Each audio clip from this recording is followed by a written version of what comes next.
Send says hello. Thank you. All right, we'll go ahead and get started. I would like to welcome Dr. Leila Hatch. She's a marine ecologist from the Stellwagen Bank National Marine Sanctuary. It's managed by NOAA.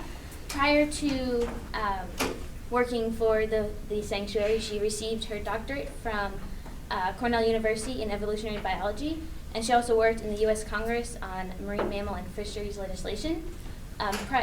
Currently, she focuses on characterizing the relative inputs of different source types to the total underwater sound at the sanctuary to better manage the animals there. So without further ado, I will turn it over to Leila. Thank you. Thanks very much. And I was asked, I work a great deal with Kurt Schwer here and others at the sanctuary, and my colleagues work a great deal with many folks in the visualization lab and other folks. So some of you know a lot about the sanctuary and what we do, and in fact are part of what we do. And others of you may not know as much.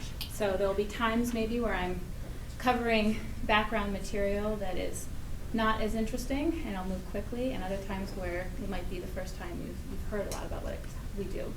So how many of you have either been to Stellwagen Bank National Marine Sanctuary or know much about it?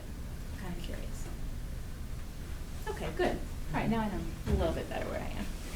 So for those of you who are being oriented to it, it is the only out of 14 National Marine Sanctuaries designated by U.S. Congress. It's the only one in the Northeast. It's located off of the coast of Massachusetts, just south of here. And it's all in federal waters, which is different from many National Marine Sanctuaries, especially our West Coast sanctuaries. And it's a location that is beloved by several species of baleen whales due to the predictable upwellings that occur on the topographic feature that is Stellwagen Bank itself. So that is that red zone that you're seeing in the middle of the black boundary. This is a map that comes from NCAS's ecological characterization of the area and just looks at the sighting effort for these species. So it was designated partially around the utility of this area for feeding baleen whale species. But it's also heavily used for a lot of other things. And these are showing some of the human use patterns that also are affiliated with a lot of vessel use. So what you're looking at here is a Krieg distribution of fishing vessel activity. This is actually only mobile gear. So there's a whole other Krieg distribution for fixed gear. Put them together, you basically have a red zone that is the sanctuary, heavily used area for fishing. Then over to the far right, you're looking at just a smattering of the whale watching traffic that comes from several ports all the way around the sanctuary, bringing over 1 million visitors to the sanctuary every whale sighting season. So heavily used by small and mid-sized vessels for whale watching, both commercial and recreational. And then in the center, you're looking at automatic identification system data, which I'll talk a lot more about, which you may have heard about some from Kurt. These are high-resolution information about large commercial vessel traffic. The red is showing you 1 month of data. The black is showing you another month of data. So that's just 2 months of what it looks like going through Stellwagen, especially accessing the Port of Boston. You can see that's very non-homogeneous, that distribution. Coastal traffic is very unevenly distributed, and it uses high capacity shipping lanes to access some of our major coastal ports. So you're looking at a little bit of that laned traffic coming up and around Cape Ann. We'll get to that in a minute, Cape Cod, I mean. So there are 3 conservation issues that are dominant for large whales in the sanctuary, and I'm going to talk mainly about the third, but just briefly touch on the fact that wherever you have coincident populations of ships and whales, you wind up with a high probability of ship strikes, which we have to manage. You also have a high concentration of fishing and a high concentration of whales. You wind up with a large entanglement risk. And if that same distribution of vessel traffic and a lot of the other human activity and whale populations means we have a large risk associated with acoustics and disturbance, underwater acoustics and disturbance. And I'm going to mainly focus on the third today. So the data collection efforts in the sanctuary involve a great deal of collaborations, and you'll see that CCOM comes up under 3 of these headings. The top one being the automatic identification system, AIS data, and that is the monitoring of large commercial vessel traffic around the sanctuary. The second is autonomous recording units. This is our long-term monitoring program for underwater sound, predominantly low-frequency underwater sound. And we work a great deal with colleagues at NOAA and Cornell University's Bioacoustics Research Program. The third, tagging whales to track whale behavior underwater. That plays into a lot of our entanglement issues and designing of gear to reduce entanglement risk, understanding whales' profile, their use of the water column. And we work a great deal here with folks looking at visualization methodologies, data integration methodologies for those data. And then the fourth is a lot of different integrative techniques to bring information together and to look at mapping of noise fields and prey distributions, and to look at those distributions in relation to behavior usually for these whale species. So moving on to sound, as many of you probably know, if not all of you, many marine animals depend very heavily on their ability to hear and produce sounds underwater. This is their main sensory modality, mainly, because of the utility of sound underwater. Its basic properties that it travels extremely far, extremely efficiently underwater, in a way that light is not as effective as it is for land mammals. So these are three species. I'm just showing you a common way of looking at the acoustic behavior of some of the whales that use the sanctuary. Blue whales not as much, but humpbacks and right whales quite a bit. Many of you may be used to looking at spectrograms, so you're looking at time going along the bottom axis, and you're looking at frequency or tone along the vertical axis, which basically means higher sounds are higher up on these panels and lower sounds are lower down. What that means for that blue whale is that it's repeatedly making a down sweep, starting high, going low. Ooh, ooh, ooh. And that's a one-note calling structure for blue whales. I can't do it where they do it, which is below the range that we hear. Humpback whales, on the other hand, are making a quite structured sound. You can see it's actually quite similar to the right whale sound. This is one particular note type. However, humpbacks are the mockingbird of the species, of the clade. They produce an incredible array of sounds. Sweeps, moans, grunts, all kinds of things, and very highly structured and patterned. So there's a great deal of behavior there.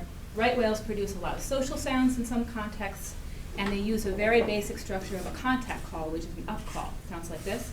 Whoop. And they use that call to retain contact between individuals, and it's the most heavily used call type in Stellwagen Bank, and we'll get a lot to why that's important later. So we also use sound underwater. Same reasons. The efficiency in using it to communicate with each other and between instrumentation. Many of you use this feature all the time. What people usually need to learn about it, you not so much, is that sound changes its properties over space. That is, you can put a highly structured and tonal sound. This is a seismic airgun signal in the top panel at 30 miles, and that same seismic airgun signature at 300 miles. So people have to understand that something can start out as an impulsive sound, and that over very long spatial scales can lose some of those impulsive characteristics and almost bleed into a chronic noise contribution. So these have different kinds of impact profiles for marine animals. We get concerned about different kinds of impulsive sounds at close range. While those impulsive threats may go away over a relatively small spatial scale. Yeah? Is the time scale on the bottom the same? Or? The time scale is not the same. No, sorry, I should say. So this is just showing more of the same features. It hasn't sped up on you.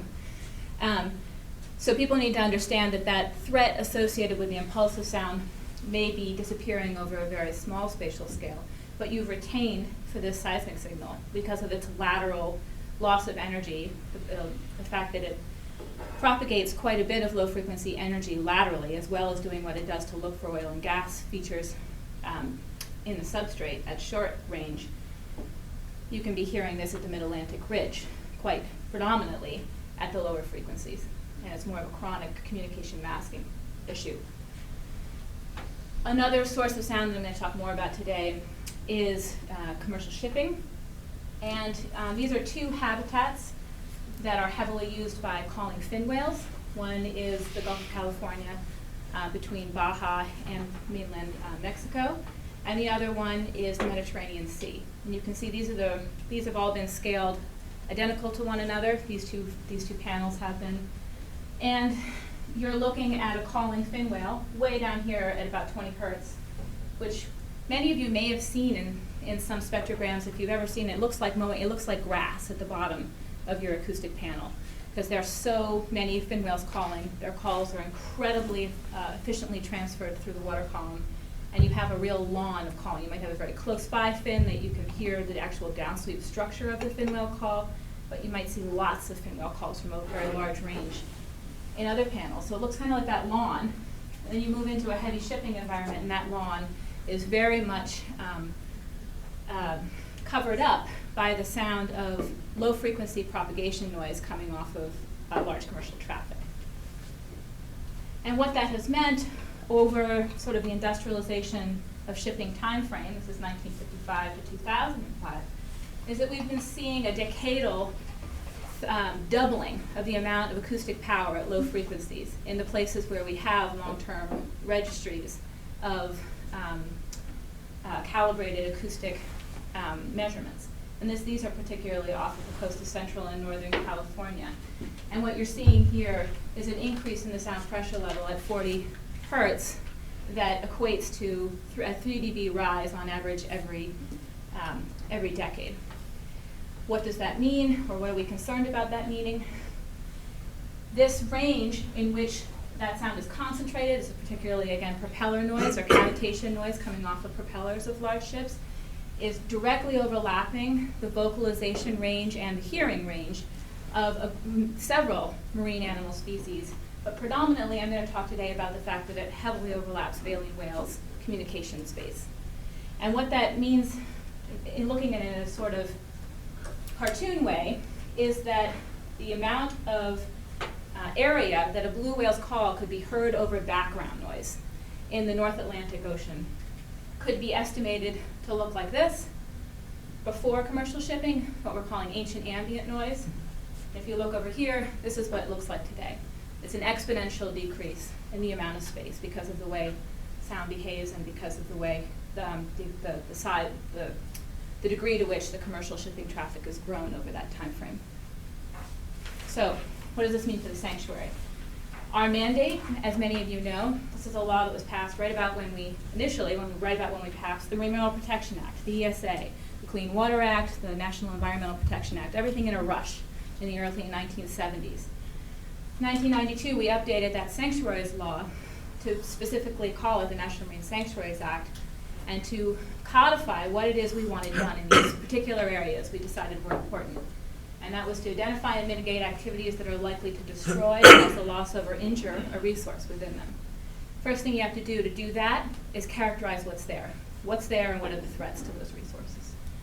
Specifically when it comes to acoustics, the National Research Council, which has now had several panels on the effects of noise on whales and marine mammals in general, called for a better understanding of, in particular areas of the ocean, what are the contributions to the total noise in that area? Let's not just understand, oh, sonar does this to a whale, and we're a little worried about this over here, but if we were to draw some boxes in the ocean and ask, how much is this giving to this area versus this giving to this area, what would we wind up with as a total noise budget? Sanctuaries are perfectly set up to do that experiment. We are boxes in the ocean, theoretically. So what we set out to do, beginning in 2005, was put out an array of acoustic sensors. These are bottom-mounted sensors fabricated by Cornell, the Bioacoustics Research Program. Many of you may know pop-ups, I don't know. But these are glass spheres. They are put down for 3 months of rotation at a time, recording low-frequency sounds. We're looking at 10 hertz to 2,000 hertz continuously over time for 3 months, and then we just do a rotation of their data and their battery power, and they go back down again. So we do that now for 4 years. They are temporarily moored by these biodegradable bags. They have a chemical burn sensor that can be triggered acoustically from the surface. When you do so, they pop up, thus their name. So we had them in this relatively widespread array initially, and have since moved them to more dense arrays, and we can talk about that in a minute. Here they are sitting on the dock awaiting their deployment. And this is the kind of basic information that we're looking at. This is a day-long spectrogram, so you're now looking at an entire day of sound at this one location. And you can start to pick out acoustic features, and this is the budget concept, right, beginning to be created. We can look at the signature of a large commercial ship passing the sensor. We can see fin whale song, and we can see gadroids, haddock or cod calling as well and start to break it down into the components, the contributions to these bandwidths and during this time period, this location. So how do we start to further understand those contributions? One of our main contributions, we know that in human contributions in this area to these frequencies is, again, large commercial traffic. We need to know more about the spatial distribution of that traffic. So the automatic identification system, which is created by a system created and designated by the International Maritime Organization of the UN, and then each country's Coast Guard or some agency is in charge of implementing it. And what this is a system for vessels over 300 gross tons, including as well as tugs and tows, and passenger vessels carrying over 160 passengers, ocean-going vessels, are mandated to carry an AIS transmitter that every 2 seconds tells you who they are, where they're going, how fast they're going, lots of information about that ship. It's a line of sight transmitter, VHF, which means that this is this is mainly a coastal system for the purposes of anti-collision information gathering in the coastal areas. We wanted to use it a little differently. I'll get to that in a second. So 3 receivers were placed, and I love this little schematic. It makes me very happy. Vessel comes through, transmits its information, all that information makes it out to the receivers. Those multiple receiver data come back to a server at Stellwagen. We gather that information. It's a lot of information. When you look at it over the course of a year, spatially, this is the kind of plot you see. Basically, we're that black hole in the middle of Massachusetts Bay. I mean, it's an enormous amount of data and an enormous amount of traffic that's representing. But what that means is we now have every 2 seconds information about where these large vessels are and who they are. And what we can do then is match that up with the time-stamped registries of the acoustic information and start to understand for vessels when they come close to our acoustic sensors, we can start to make direct empirical measurements of how loud they are. So we get source-level estimates based on these close encounters of the buoys and the ships and the known identities. And this is just an example of 2 vessels and the different kinds of spatial stance of their sound. You'll understand that this, in order to propagate that sound over space and show you a whole signature and not just a measurement at any one point, we need to model how that sound, either we need to have a lot more sensors out there measuring, or we need to make some modeling of what the entire source signature looks like. This is based on a very coarse model, and I'll get to in a minute how we've advanced those models.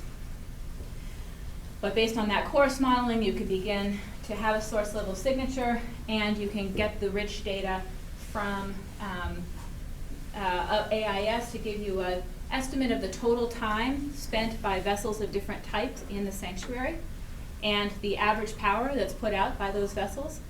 And you can start to put together that initial budget. And this was our initial budget for Stellwagen of these different vessel types and the amount of time they spend in the sanctuary and what that means acoustically. What is their contribution likely to be relative to one another? Less important on the absolute level and more important relatively to one another. How much noise are they bringing to the sanctuary's total budget? And what we found is that, again, these all have to be frequency specific. So this entire chart is looking directly at the frequencies most heavily used by right whales to communicate. And we're finding that commercial oil and chemical product tankers tend to bring the most acoustic power to the sanctuary over the course of an annual year. These are the kinds of things that we look at over longer timescales. That's sort of a snapshot answer for Stellwagen. It doesn't tell you about the spatial information that you might also want to know. That is not the sanctuary is not a homogeneous area in terms of sound. And we can take that answer, okay, we know that tankers are making a really important imprint. Well, are they making it everywhere? No, they're heavily using the traffic separation schemes, the in and outbound lanes to the Port of Boston. They also have another route going further up the coast to Maine and Canada. And then before the traffic separation lanes through the sanctuary were shifted, they also had this outer lane that went back and forth to Europe. So you could start to look at that distribution. Container vessels were fairly similar. Tug and barges, on the other hand, are mainly doing north-south transits and are a very different spatial pattern. So again, you can look at the total time spent by vessels in the sanctuary broken down. You can also look at what that turns out to look like spatially. So same sensors can then be used also to look at where whales are calling in the sanctuary and their acoustic behavior. Again, these are all going to get integrated eventually. But the first step is to take that same data set and work with our colleagues down at Woods Hole, the Northeast Fisheries Science Center, to go through and look for calls produced by all the baleen whale species, fin whales, humpback whales, right whales, predominantly minke whales, and also the gadoid fishes. We've been really interested in haddock and cod calling as well. So this is that upcall that I mentioned earlier, a very commonly used contact call between individual right whales. The whoop, and you can sort of see why it is called the upcall. You can see the shape of it. And what these plots represent, those are crude polygons representing the sanctuary. And you're looking at time plots for different months of how many right whales were heard calling at these different buoys over the course of a year. And the size of the dot represents the amount of calling. And all that is, the importance of this slide actually gets boiled down to, after a few years, this has gotten boiled down to the fact that none of those dots are there visually.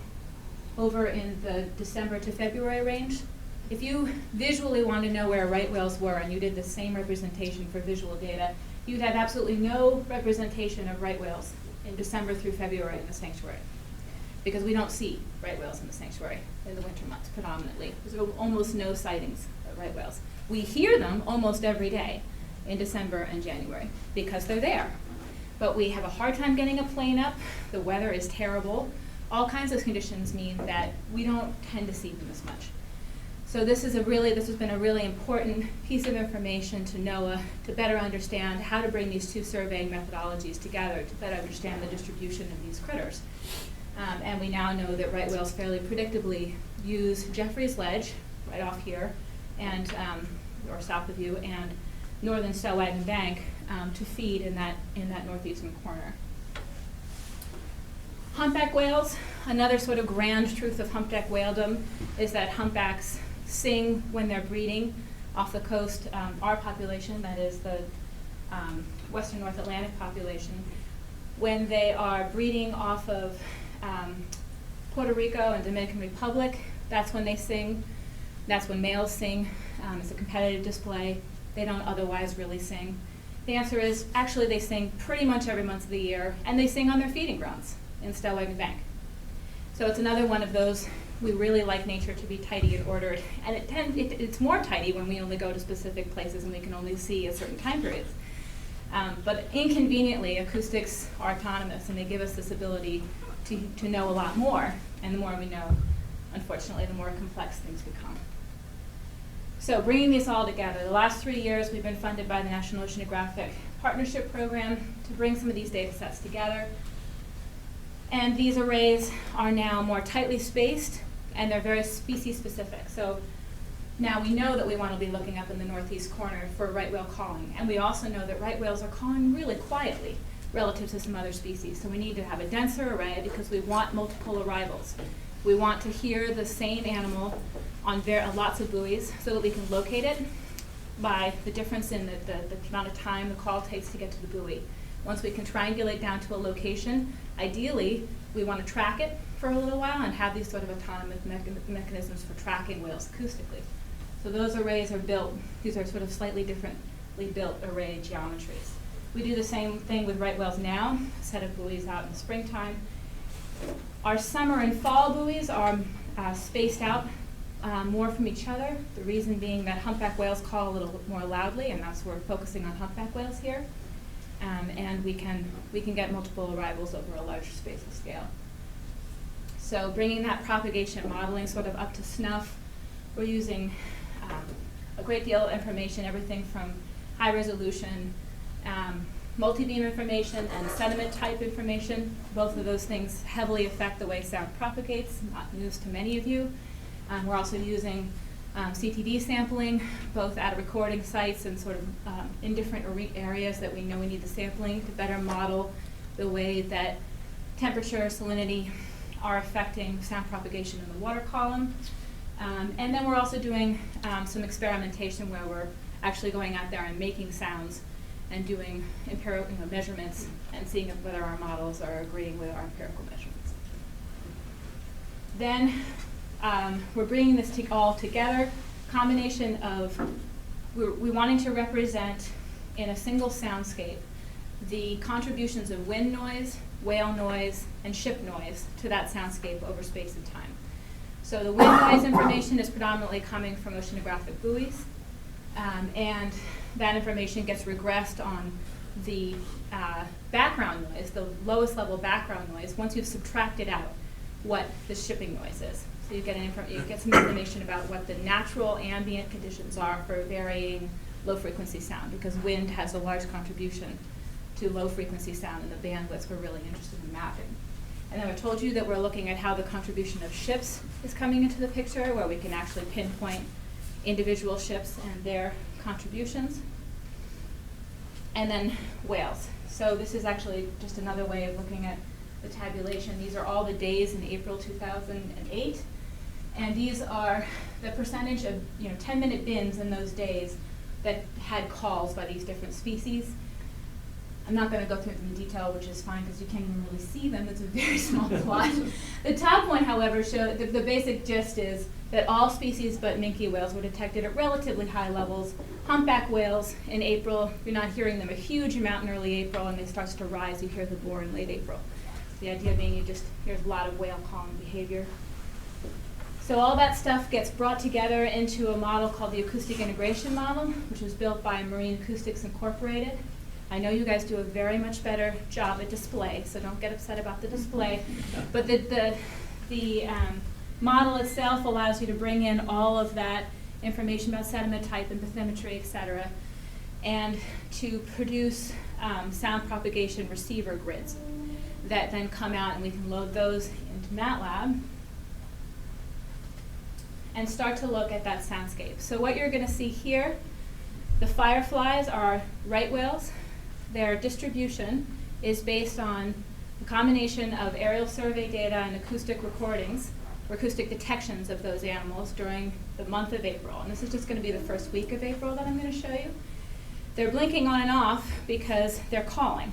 The only reason you're seeing them at all is because this entire image is based on sound. So the size of those dots is representing the spatial scale at which you could hear that right whale over the blue background sound. The blue background is painted that color based on the wind noise contribution. So that's varying every 10 minutes because that's the scale of the oceanographic buoy data. The scale far on the right represents the decibel scale for the entire image, going from 90 decibels down up to 160. That's referencing 1 micropascal.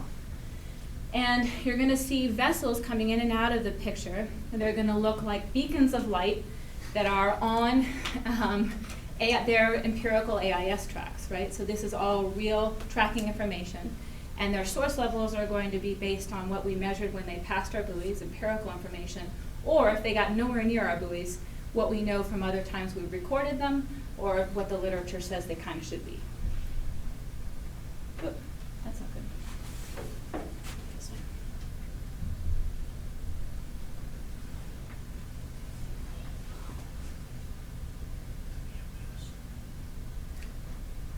Sped up. Did I mention that?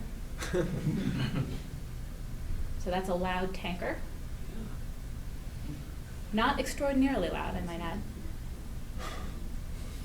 So this is a week in the acoustic space of a right whale off the coast of Massachusetts.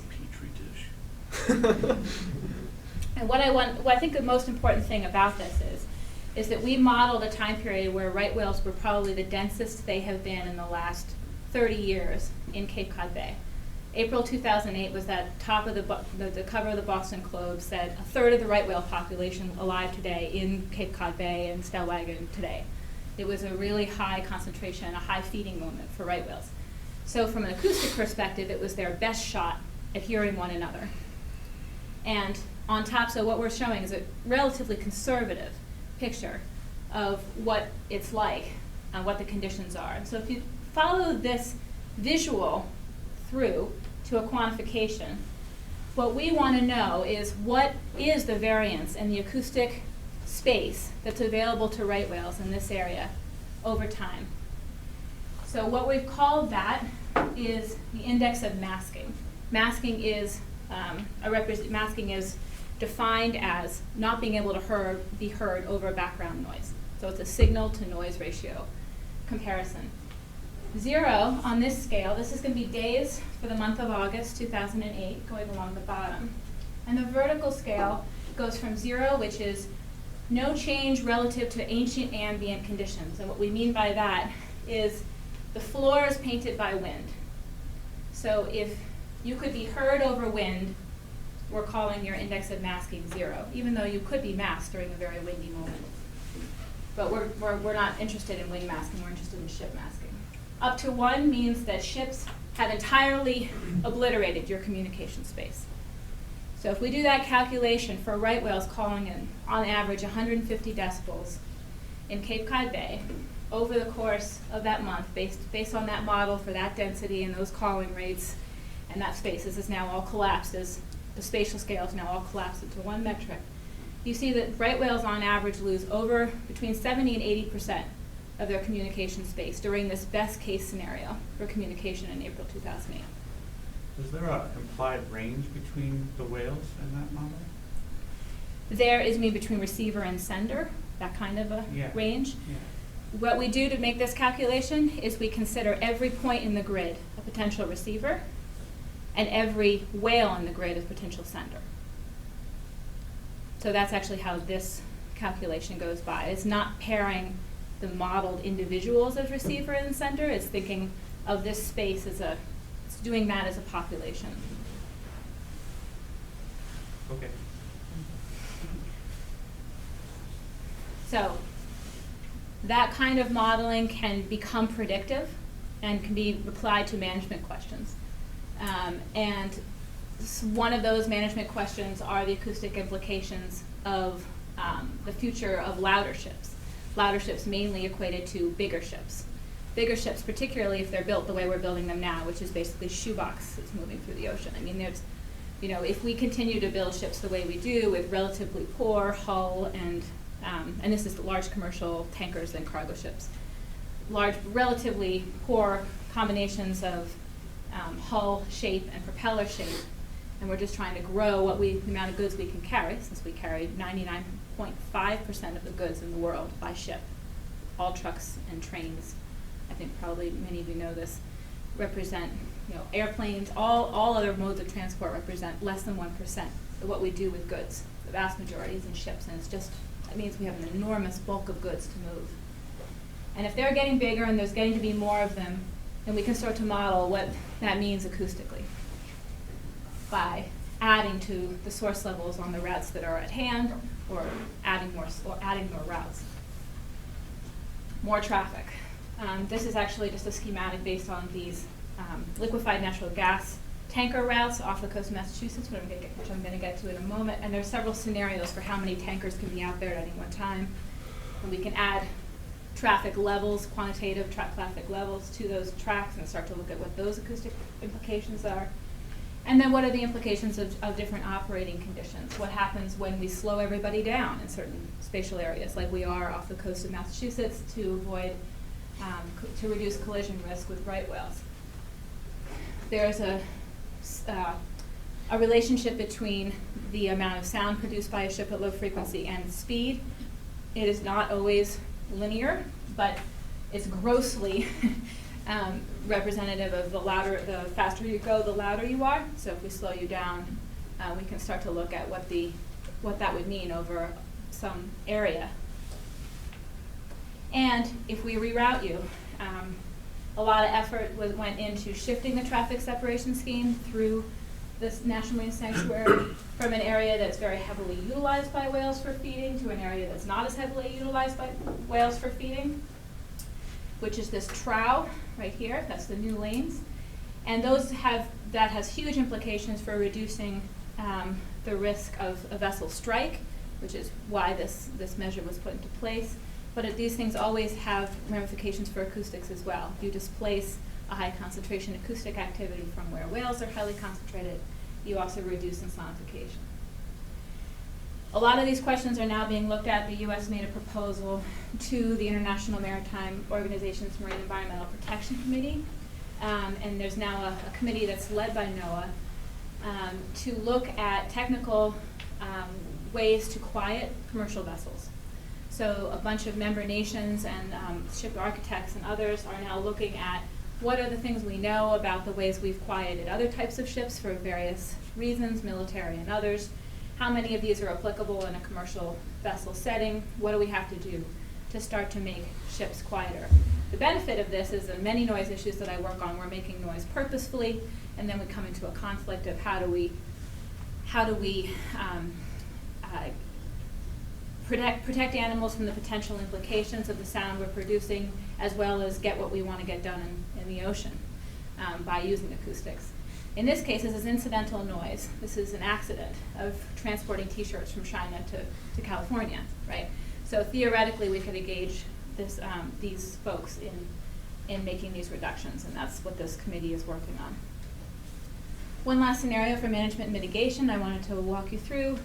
There were these two liquefied natural gas imports terminals that were built off the coast of Massachusetts. The second one, the Neptune terminal, is just finished. These are places where liquefied natural gas tankers come into the shipping lanes. They offload their cargo here on these buoys, which look like humongous bathroom plugs that are stuck up on the surface and connected to the floor with risers. And that gas gets immediately transported into the hub line. This is the gas line that's up and down the Massachusetts coastline through a pipeline that basically goes directly to market. So those of you who've seen onshore LNG terminals, they're these sort of massive and usually of concern to people, massive storage facilities on shore, and the flammability and other concerns with the gas make them volatile in both the public's image and in reality. Everyone loves the idea of moving that offshore, right? So there's been a lot of pressure to build offshore terminals. And we've been looking at the impacts of these terminals due to their extreme proximity to Stellwagen Bank. There were several mitigation programs and monitoring programs that were put into place, and they involve this many acoustic sensors.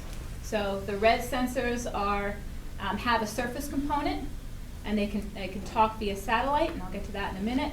These were utilized during the construction, so they're sort of this amoeboid shape around the pipeline route. The yellow are bottom-mounted sensors, and they're archival. They're the pop-ups that we talked about before, because this company also contracted Cornell University.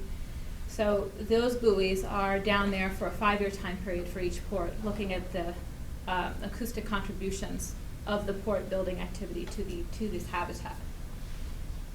But the surface monitoring buoys that I wanted to mention, these were built by Hui and by Cornell. Hui built the mooring, which has been extremely important development, mostly because it's a very reduced self-noise mooring system, so that when you want to hear something like a whale, you also can't have your buoy being really loud. I know you guys run into these problems all the time. This is a buoy that also has the ability to detect right whale calls. That is, it's continually screening the underwater acoustics that it's recording, looking for that up call, looking for that whoop, and when it hears that up call, it's sending a message via satellite to Cornell, where they're responsible during certain time periods, which is when the LNG is being transported, to be on call 24/7, and initially to make a phone call to the captain saying, "This is where this whale has been heard." I'm going to skip that. And this is their website where you can actually in real time get these data. All of these are red right now, for example. This is right whale calling season. So this red buoy and the circle around it is the 5 nautical mile listening arena of that buoy. And if a right whale has been heard calling within the last 24 hours and confirmed to be a right whale, then the ship is mandated to slow to 10 knots or less in that area and stay slow within that 24-hour period. If another call is heard, the clock just gets forwarded. So if you're a ship, since coming into this area, right about here, you have to go to 10 knots. And you're probably not going to speed up for this period of time. So you're basically going 10 knots into port. What Kurt has been working on for the last few years now is to bring the system away from that phone call that has to be made to the captain to say, okay, slow down, and bring it out of some of that web mapping, which has mostly been to talk to the public about what the system does, and to bring it into the automatic identification system capabilities, where the ships have a receiving screen that they're able to see at any one time that they use to monitor other vessels in the area. Now what we've wanted them to see is those same circles around those buoys, green telling them yes you can go, yellow telling them yes, a right whale has been heard calling in that area in the last 24 hours, and in that yellow area you need to go slow. There's now a transmitter that sits on the tip of Cape Cod and transmits in real time the information coming off of these buoys that can then be decoded via CURT software to be able to be visualized by the ships on their screens. So the idea is to skip the phone call step and get it right into an integrated system. And finally, that archival monitoring system is being used to look at everything from where are right whales being heard, and does it grossly represent where we see them, and how does it look relative to other years when there wasn't construction of an LNG port happening there, and what are the contributions of these different construction areas to the bandwidths that are used by right whales, which is what this is showing you down here.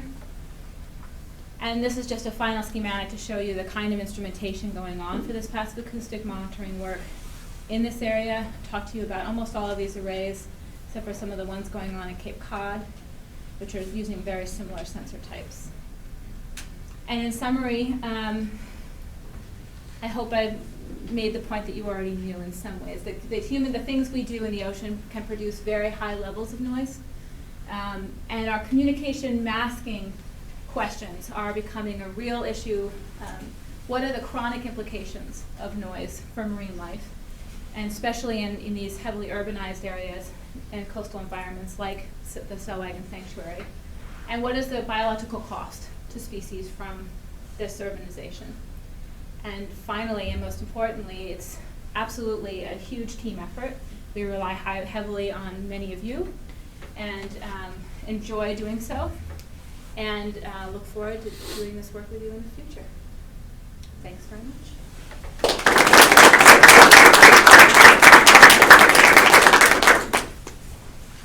I'd be glad to answer any questions. Yeah. How you presented a few slides ago, how the sensors are always operational, or do you activate them? These ones, I always forget about this. This 19 unit array, which is this yellow array, is down there continuously for 5 years, and by continuously I mean it's on 3-month rotation. So we want continuous monitoring, but we can only do it on that battery power every 3 months with this particular buoy that they've built. So they go every 3 months, bring them up, dump off the data, dump off the batteries, and switch it out. How often do they sample the sound? 1 second. Yeah. But it's a 10 hertz to 2 kilohertz bandwidth. And these guys have a combination of different duty cycle things they're doing. They're measuring at all times, but they're not sending all the time, right? So they're set to send on different. So it's mainly dealing with the satellite issue and not with the acoustic recording issue. These guys we put down at 3 months, and then we move them all over the sanctuary for different 3-month periods. These guys are really only down there right now for right whale season, and then they're done. So these are a shorter time period. So actually, this image is most representative of right now, and not as representative of the fall, for example. Yeah? Has there been any speculation about why was it this season you mentioned there were just an amazing congregation of whales? 2 years ago. 2 years ago. Why that was? We know that it was an incredibly good feeding year for right whales in the bay, and we know that it was a really good Calanus crop, and we just don't know why. I mean, I don't think we know why. I know that we're predicting a pretty poor humpback year this year, and I'm not sure. I mean, I think maybe linked to not seeing as high densities of right whales in the bay as well. But I know that after 2008, 2009 was predicted to be a little not as good, and 2010 was supposed to be nearing the trough, and then we'll start to climb back up again. But there was a real peak of both Calanus and Sandlands densities in 2008. Yep. Do you see any of the whales tend to move away from the ships as they get nearby and get loud? Right, so a lot of the work that's being done with these digital tags that are suction cup tags placed on the whale's back, we look at that in kind of a focal follow arena. So you put the tag on, it doesn't stay on for that long, but many of them wind up in close approach situations with the vessel. And that's where we have a high resolution 3D representation of what the whale did relative to the ship. And then we can start to paint the picture of relative to the acoustics of the ship. They also actually listen. Digital tags that these Hui produce actually listen too, so we can hear what the whale heard, ideally. And so on the negative side, that's the small sample size thing that we always wind up with whales. So you get to hear what Sally did in response to a whale on Tuesday. And these are mammals, so that little analogy I just painted is actually can be representative of acoustic response. It's very contextual. One of the most irritating things about managing response actually is that if I really am into feeding right then, I don't care about a ship. 2 days later, I'm not as into feeding and I flee. You know, so if you're managing that response under the Endangered Species Act, you're going, wow, okay, I have an endangered species that either is very bothered or is not bothered at all, right? But we actually know that no, what actually changed is the context. So we need to know all the pieces of that puzzle. So the answer to your question is some of them flee, some of them don't. Depends on how loud it is, depends on what they're doing, depends on who they are, depends on how old they are. It's a mess. Yeah. So right now, when the buoy detects a call Yeah. and sends it to the Cornell Yeah. message, a person has to verify that up call and then calls Yeah. the captain, right? Right. But when it comes to the AIS as a message, it skips the human. No, it's a very good question. We're still keeping the human link in there right now, mostly because it's right whales and the management scenario for right whales is so intense. We could quantify it. Basically, right now the buoys are sending all the calls. Fortunately, Cornell, the step that they've taken, which has been really important, which we fought really hard for, is that we needed them still to have a probability of detection quantification so that we could say, all right, we don't want you to send everything you think might be a right whale. We want you to send things that are ranked X or higher. So it makes that satellite transmission for everything ranked 6 or higher. And the human analyst goes through and looks at everything 6 or higher. If you look at the plot of all calls 6 or higher, and then the plot of everything that resulted in a yes, this is a right whale call, you'll see that indeed things that are 6s, less, have some attrition, 7s looking pretty good, 8 and above, 85% we're getting right. So if we wanted to, we could cut the human interface and say, now we're not going to look at 6s and 7s. We're just going to go with 85% or higher, and we're going to take that little bit of type 2 error into account, whatever, right? We can do that for right whales. But because it's right whales, we care about every single one, and we haven't wanted to lose the 6s and 7s. So we've kept the human interface step. You can do this for humpback whales, for blue whales, for lots of other species where the management dilemmas are a little different, and then you might quantify it a little differently. Yeah. You said you're listening, these buoys are listening from 10 hertz to 2 kilohertz? Yeah. And tell me again why you picked that range? Because right whale upcalls, because 4 species that we're interested in are predominantly utilizing those frequencies to call. Well, that's the call frequency, but that's not the... And for in the research context, most of the highest concentration of shipping noise is below 500 hertz, much less below 200 hertz. So we're most interested in the arena in this area of overlapping low frequency noise coming off of commercial ships, propeller sound, and the calling of these whales. And that bandwidth comes down to about 10 to 200, 10 to 2,000. It also is conveniently pushing the envelope of how long we can keep those buoys down in terms of how much space we have to gather those data. Do we know how directionally the whales can hear? Yeah, it's a very, very, very good question. And then it's a very good point. And goes, I should have said that there's a paper that we just published about 3 months ago on the quantification of communication masking, so taking that visual display, that animation, and taking it to that next step and getting into some of the nitty-gritties of the answer to your question that came out in Marine Ecology Progress Series about 4 months ago.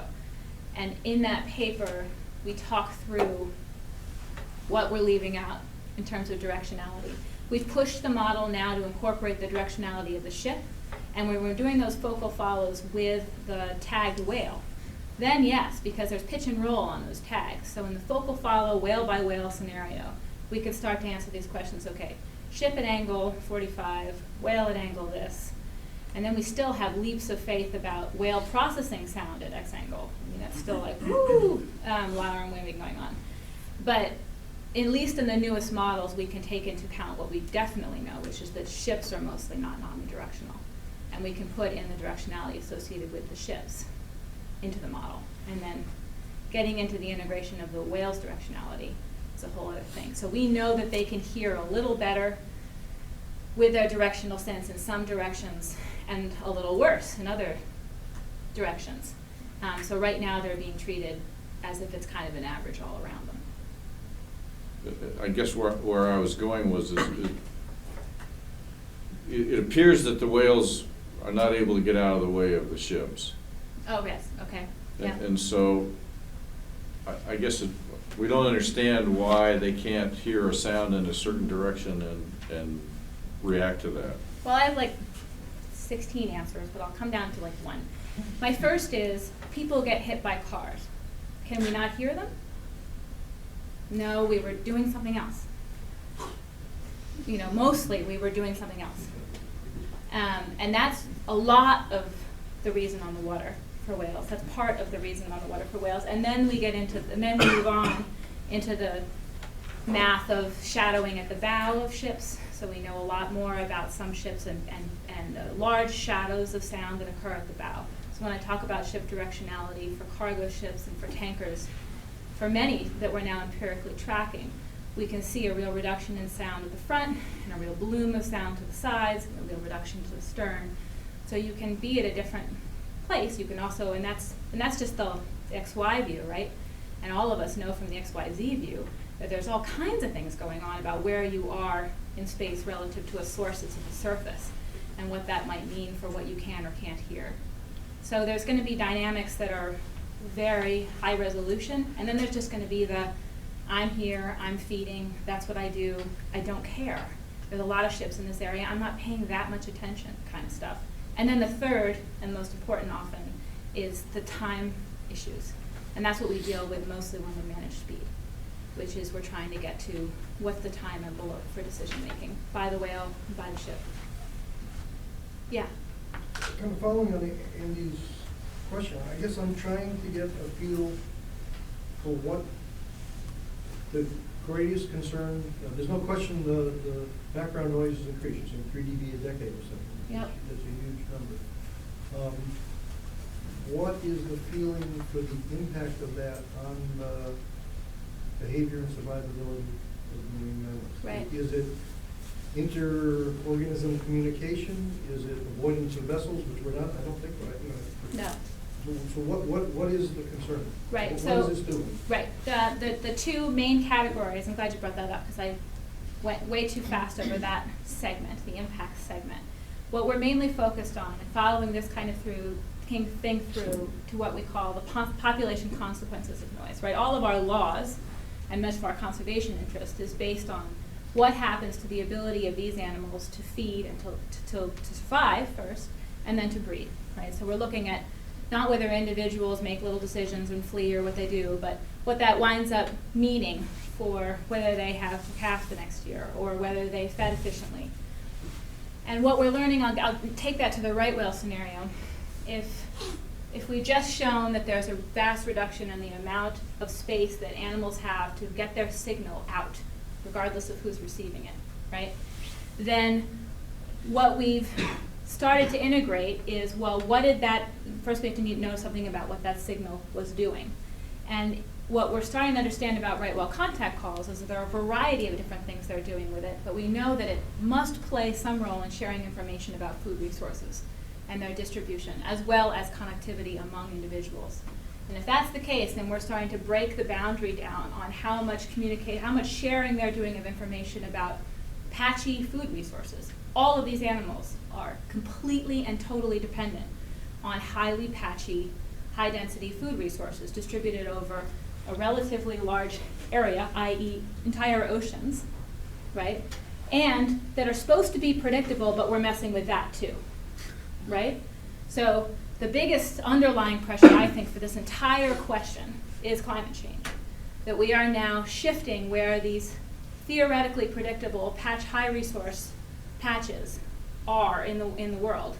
They're becoming more ephemeral, they're becoming smaller, they're shifting entirely in their distribution. And we have animals that have, some sort of innate links to where to look. And then they have some innate capabilities to share information about where those things are over very large spatial scales. And we're both breaking down their information to share that capability to share that information and the predictability of where things are. So that's one framework. And we can model a lot of that about where things are and what you've lost. The other thing we also usually have to take into account with anything like a calling behavior, and this is a lot of work done in birds and increasingly being done in whales, is there some things you can do when you're being masked, right? You can talk louder, you can shift your frequency bandwidth, you can do some stuff to be heard over what was a too loud arena. It's the crowded cocktail party that you were doing fine in early on, but if you guys all start to talk now and I'm still trying to be heard to Larry, I'm screaming, right? So that's maybe okay for a short period of time. What does that mean? We can do the energetics of that. What does that mean calorically for that animal? How much more do they have to feed to talk louder? So we can do the amplitude part of it. Okay, well, what about the plasticity and how they call? Well, what are they using the call for again? They're trying to figure out who they are. They're trying to tell someone what species they are, what population they are. They have dialects. And in some species, what gender they are, their reproductive status. So there's a lot of complexity already going into what shapes their call. So we can, this is my evolutionary biologist coming out, we can parsimoniously state that changing that call a lot has a cost. So there's going to be boundaries on how much you can change the call and what its energetic components are and what its evolutionary structure is. And we can put that into, okay, what are the population consequences of making it too loud to call in that arena? There certainly must be terrestrial analogs. Yep. Think about what the noise was in any urban center in 1800. That's exactly right. And versus now. Right. Are the lessons to be learned from that? What are species that have survived fine through these large increases in background noise? Through Well, modernization? that's a good question. I haven't looked at those questions outside of an urbanization context. The ones that, and most of the species we're looking at are annoyingly long-lived, right? So these generation times get in our way. Drosophila don't tend to have a real easy thing to work with. But for most of the bird species that you can look at, and you look at in contexts where we know the physiology, the physiological constraints. I'm thinking of heron work. Blue whales make a low frequency call on a very long wavelength. No other animal on Earth could make it. You have to be 100 feet long to make this wavelength. So these things are very much related to anatomy, and so we can look at those kinds of things in birds, and people have, and they've looked at what happens when you change forest dynamics through human effects, and what that does to the way sound is absorbed or not absorbed, and how you can be heard. There's some things there. Most of the analogs we're taking from other species right now are stress studies. And that's a lot of work that's only now coming out of human literature. We've had the OSHA, don't do this to the human ear stuff for a really long time. What no one's really had, even for humans, is what happens if you live this far from an airport for 25 years? What has that done to your stress levels? What has that done to, cortisol levels? And we're just really starting to understand what that means for heart disease, what that means for stress and stuff. So if we're only starting to understand it for humans, it's a rather large leap to a marine mammal. Yeah.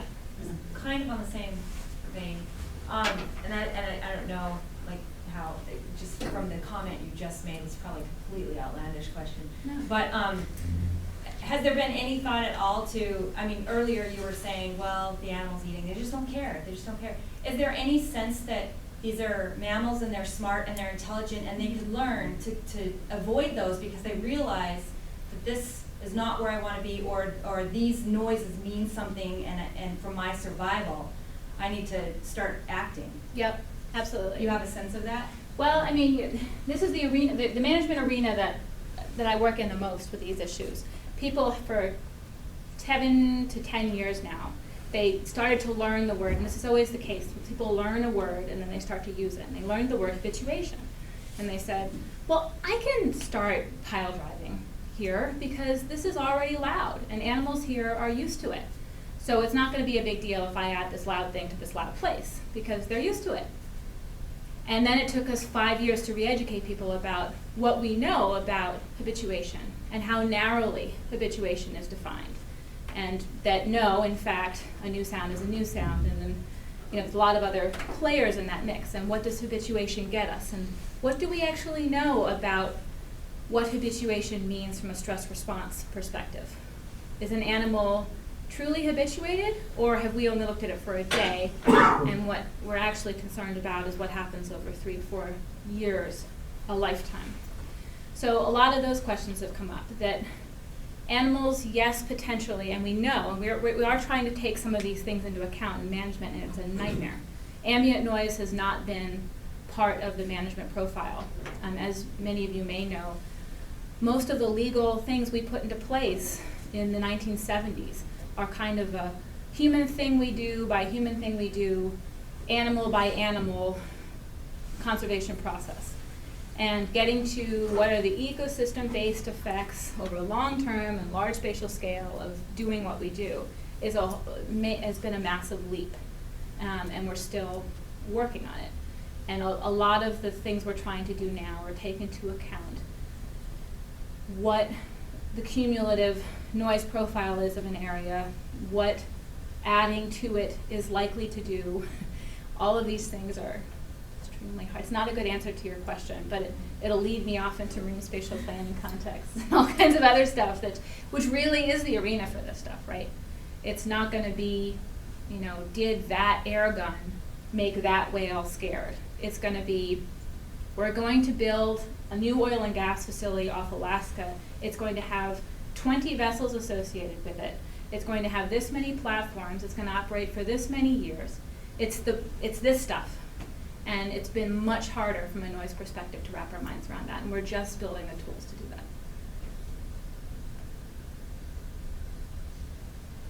Yeah. When a whale is detected, a ship's coming in, a whale is detected, Cornell makes the call. Yep. Do they watch on the AAS to make sure the ship flows, and then if the ship doesn't flow, Yeah. they call the police? Oh yeah, all of that. The nice thing about AAS is that its enforcement compliance capabilities are really amazing. They don't, we do. we watch. There are a lot of pieces in play. A lot of it is once they hit those outer buoys that are 10 knots, if you're coming into port, you're not going to speed up again, right? So you kind of get this. You don't get a whole lot of that going on. On the way out, it can be a little bit more interesting, right? Because you're actually trying to leave. So we watch those a little more carefully. But there's been 100% compliance with this stuff. The view on them is high, and they know it. So and also this hasn't been. We built 2 liquefied natural gas import terminals off the coast of Massachusetts due to the extraordinary political pressures to do so, and they've been utilized 3 times so far. So that's also an interesting tale. That's going to change, but that is the status to date.